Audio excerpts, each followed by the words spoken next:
Thanks, everybody. Welcome to Build. I'm your host, Ricky Camilleri. Tyler Posey was Scott McCall in the hit MTV series Teen Wolf, but now he's making his way to the movies with the Blumhouse horror thriller Truth or Dare, starring him and Lucy Hale. Let's take a look at the trailer. Are you aware that Olivia is in love with your boyfriend? No, she's not. Will you stop? Penelope. Dare. Make out with Olivia. Let's get this party started. Tight. Carter. Truth. What are your intentions with our sweet Olivia? I needed to find someone with friends that I could trick into coming here. I could tell Olivia was an easy target. I brought you all up here because I'm okay with strangers dying if it means I get to live. What the hell? The game's real. Okay, wherever you go, whatever you do, it'll find you.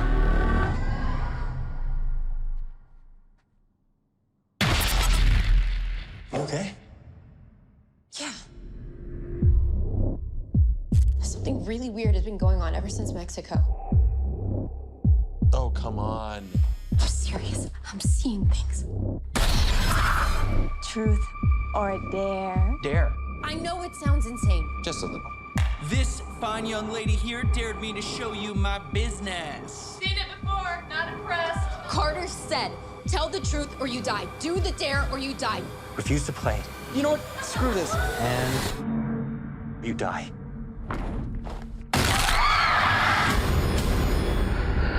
We're not playing the game. It's playing us. So what do we do? Only choose truth. Marky's constantly cheating on Lucas. Lucas, wait. I'm sorry. Touch me again and I'll break that hand. Truth. That's not how this works. Only the game decides. Break Olivia's hand. You have to do it. Look, as pissed as I am at you right now, there's no way I'm gonna break your hand. Well, you don't really have a choice. God, just do it. This game is too smart. Half the people in this photo are now dead. We need to find what started all this. How do we get out of this game alive? You can't. It only ends when all the players are dead. And your turn's next. Dare me to choose which one of you to kill.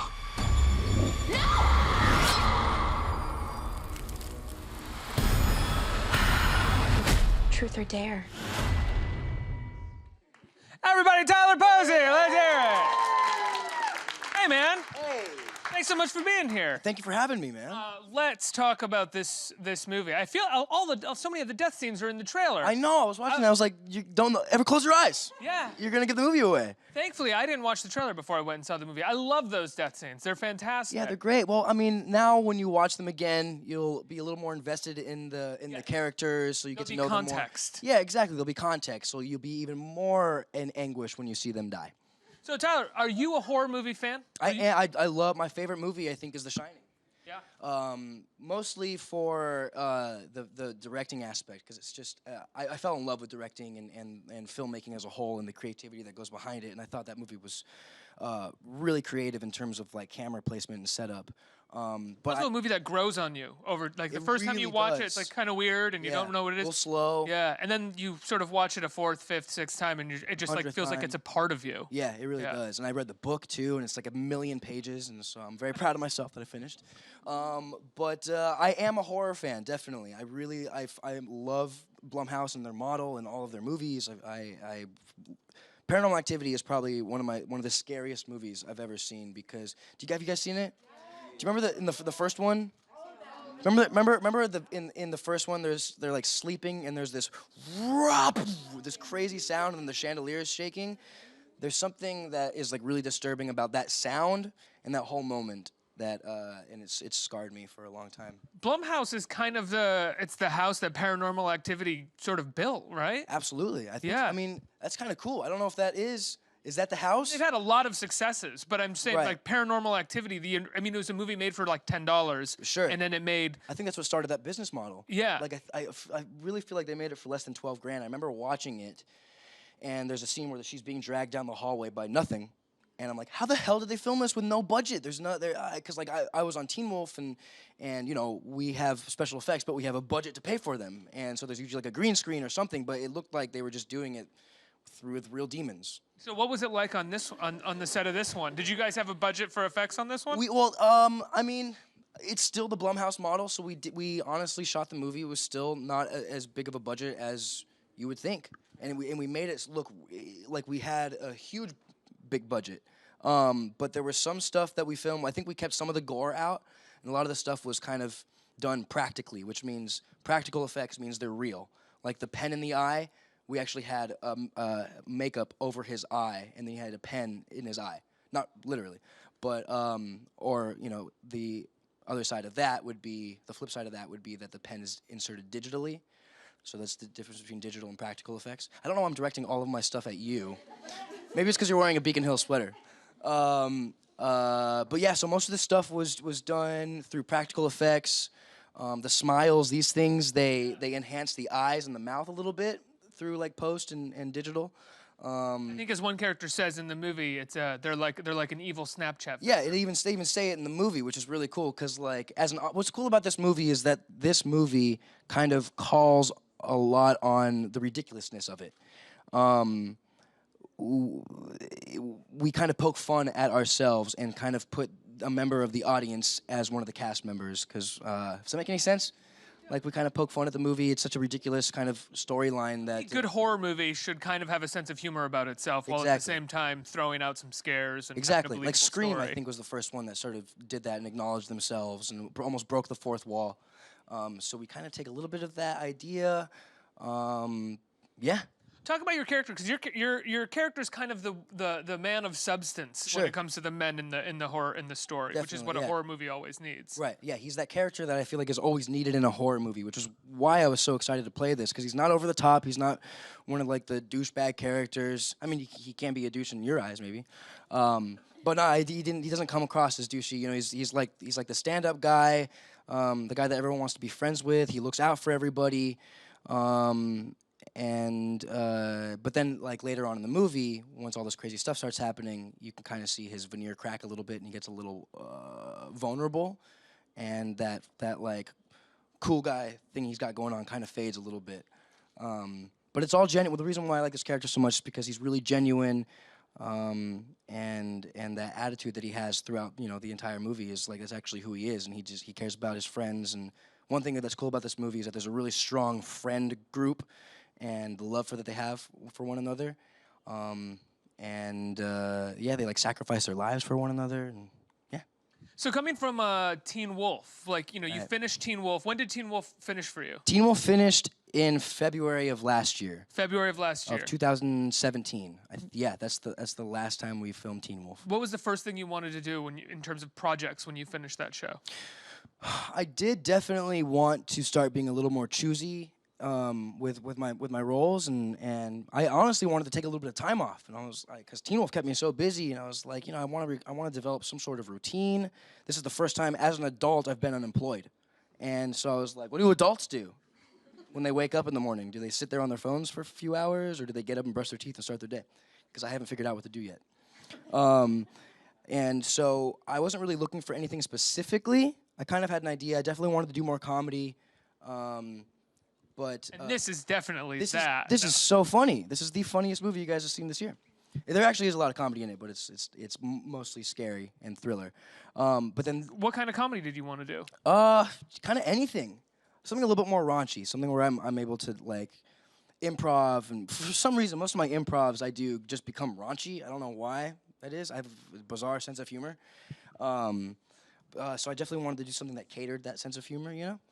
But really anything lighthearted in general I think would be really fun. But then this movie was proposed to me, and as long as I was on Teen Wolf, and as nice as it was to take a break and step away, I still love that vibe. I love the horror element that Teen Wolf brought. I love working hard, and I feel like these types of films, as an actor, you work really hard, and the hours are insane, and especially with Blumhouse, because they've got such a short time to kind of fit it all in, and it's such an ambitious schedule. It's not something that's really talked about that much when it comes to actors in horror movies, which is how difficult it is probably to sort of do the things that you have to do in a horror movie for an actor. Yeah, it's interesting because it is more difficult, but I think it's easier to stay in that like intense place When You have to make the unbelievable believable. right, and that alone is the challenge that I like the most about acting, trying to make something unbelievable believable. Yeah, it's kind of challenging, but I feel like I don't get enough out of acting. Just myself, other actors love acting, and I do too. But sometimes I feel like I'm not working hard enough. So when we're put up with these insane schedules and this ambitious shoot, we didn't have that much of a budget, but we still got a great looking movie in only 23 days. 23 days you made this only movie. 23 days. And mostly night shoots, I'd imagine, right? Yeah, pretty much, And so we would like wrap at like 7 in the morning sometimes. So we worked hard on this little film, and it looks like it. It was a real big passion project, I think, for everyone involved. What was it like working with Lucy? Lucy's great, man. I didn't know her that well before. I had met her at like a couple of events, like MTV events and Teen Choice Awards and stuff like that. But she is such a leader.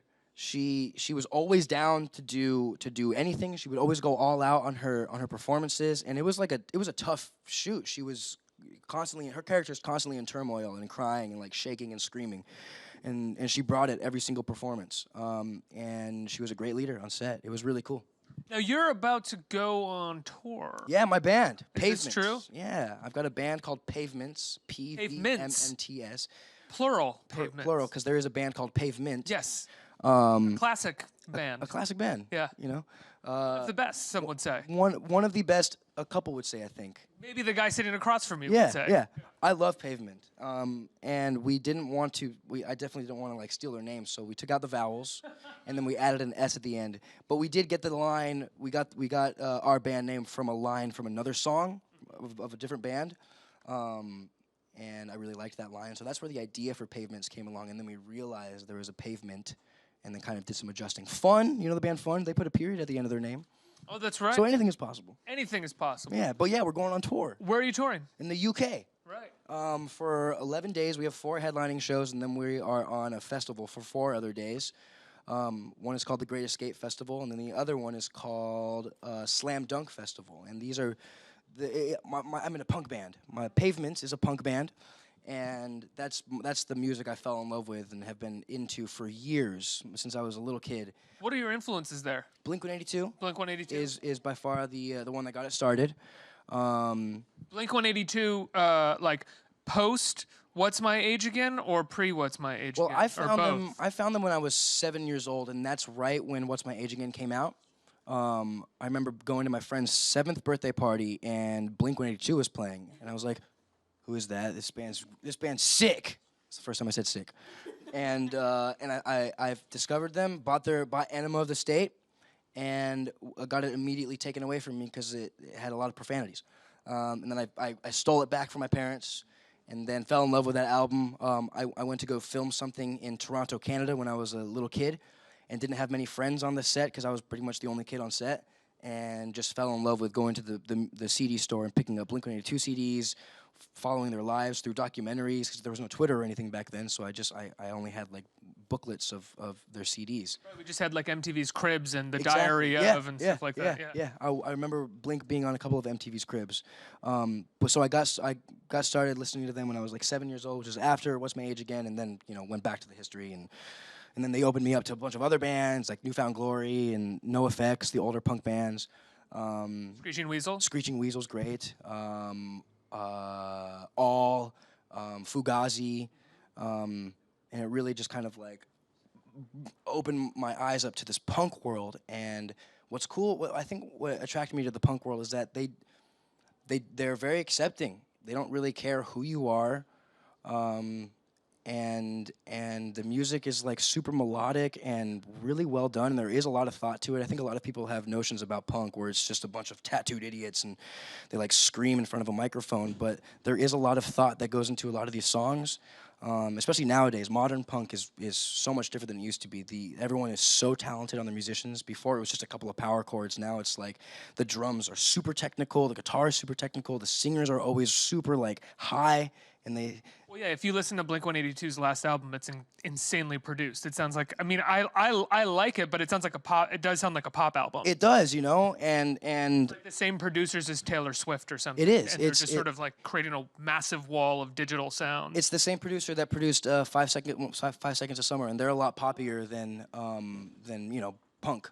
But yeah, so the guy that did Blink's new album is the front man from Goldfinger, John Feldman, and he's been producing bunch of punk bands for years. I didn't know that. I remember Goldfinger from when I was growing up. I didn't know that he ended up becoming a producer. Yeah. Do you guys know Goldfinger? So here I am, doing everything I can, holding on to what I am, pretending I'm a Superman. They were really massive in like '97. Yeah. Good old classic punk band. You know, no one? Wow! Here in my bedroom? What about your bedroom? Here in my bedroom. Here in my bedroom. That's a classic Goldfinger song. Yeah. I thought you were inviting me to your bedroom. I'm like, absolutely, let's go. So he's an amazing CD collection. I can tell. You've got a great vocabulary in music, punk bands especially. So he produced Blink's new album, and it does have a lot of like poppy elements to it, and I think that's one of the reasons why they're back up top. Blink-182 used to be kind of at this level years ago when I was first listening to them, and now they're really back up top. They have a residency in Las Vegas coming up. Residency in Las Vegas? For 6 weeks or something like that. That's amazing. Isn't that crazy? Yeah. So I think it's really cool that Blink-182 super punk. Is so punk. That's super punk. How punk is it to have a residency? Residency for 6 weeks at a Vegas casino. Yeah, exactly. It's not really that punk anymore, but it's 2018. Who cares? Yeah. What was it like? You get on Teen Wolf. Teen Wolf becomes a wildly successful show. What was that like? What did that feel like? Oh, dude, it was the coolest. I was just really proud of it because I really feel like we built it from the ground up. I know it had a following, but at that time, people would kind of have this preconceived notion about rebooting something, especially something as classic as the original Teen Wolf. There were some diehard fans of the original Teen Wolf that were like, hold on, don't touch a classic. So I feel like there were some things going against us when we first started, but I knew that it was going to be a really great show. It was going to be different enough from the actual movie so that we can be our own entity.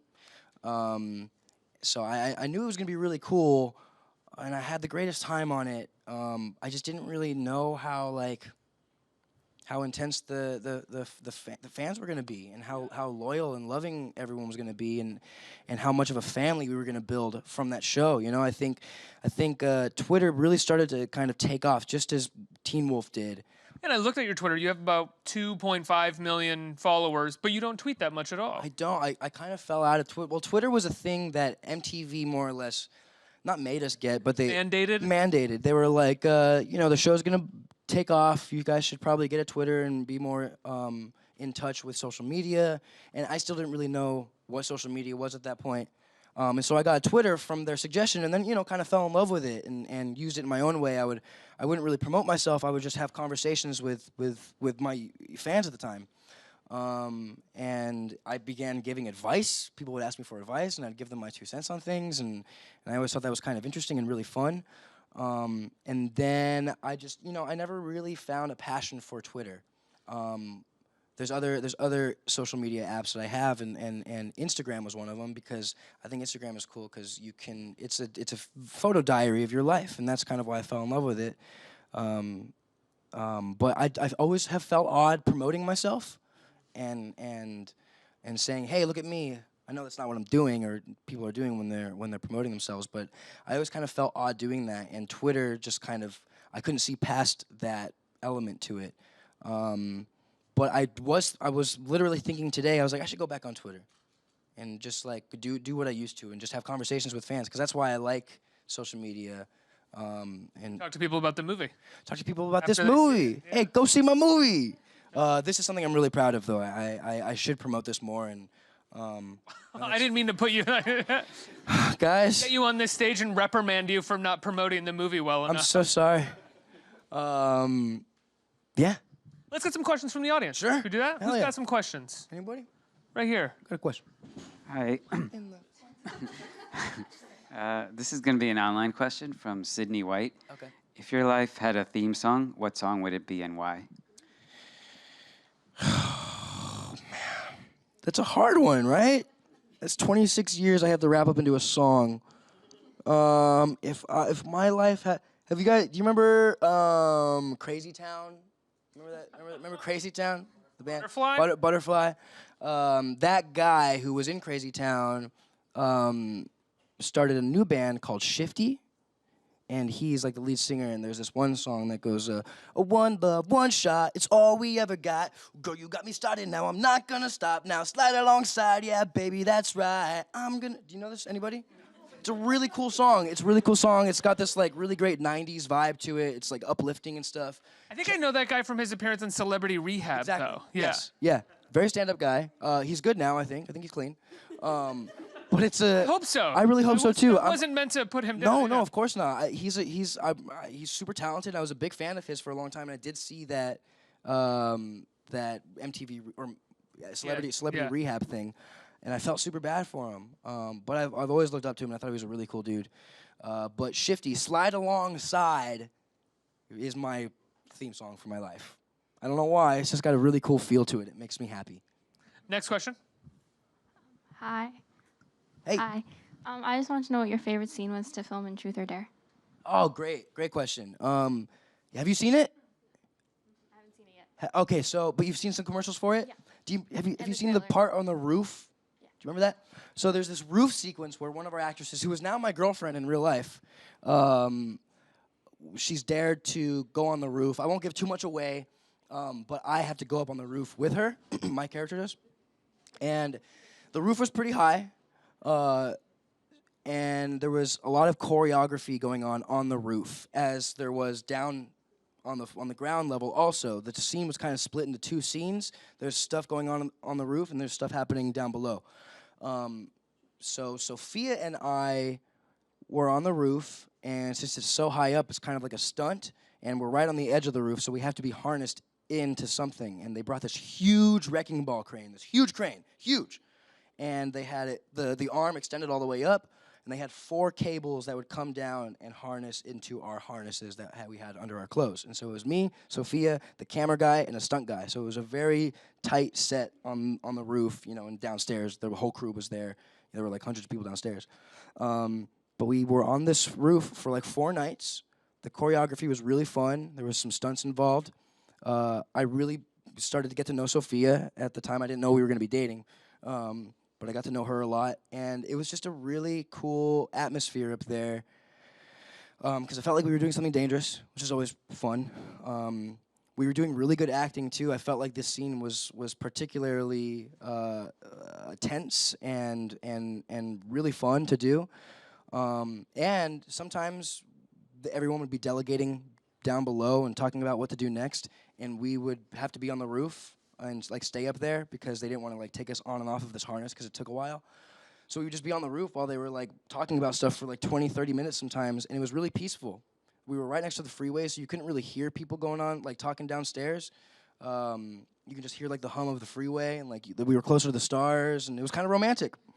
And there was just a lot of elements with that scene specifically, and it took 4 nights to shoot, and I hurt myself. I like bled, and it's always fun to go home with like battle wounds from a set. I don't know why, especially from stunts, because it feels like I did something, I did it.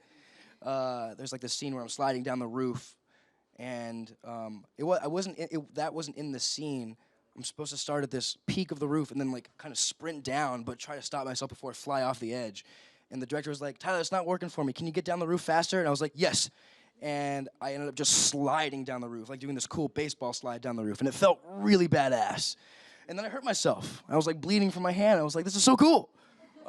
So yeah, everything about that moment was awesome to shoot, and I think it was one of the coolest moments in the actual movie. So I can't wait for you to see it.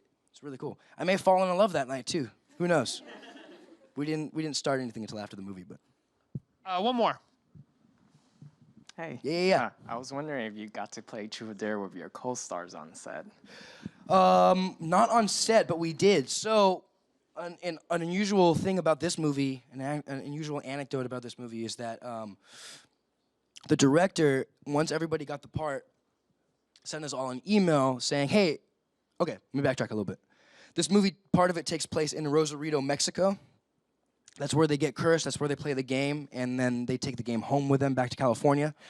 The director sent all of us an email, and Rosarito's not too far from the Mexican border. And he's like, "Hey, everybody, after we do the table read, I want to take you guys, the cast, the core main cast, on a bonding trip to Mexico."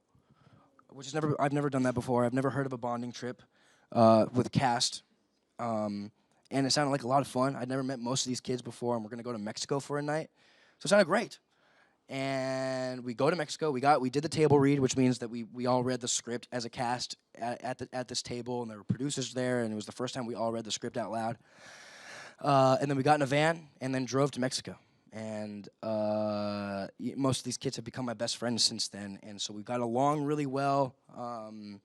We got there, and the director gave us our character phones and was like, improvise, pretend that you're actually in Mexico with your friends and improvise. And we ended up shooting the entire opening title sequence with just our phones. So it's kind of cool that we filmed. Do you remember the opening title sequence? Yeah, we filmed all that as improv going to Mexico on this random trip.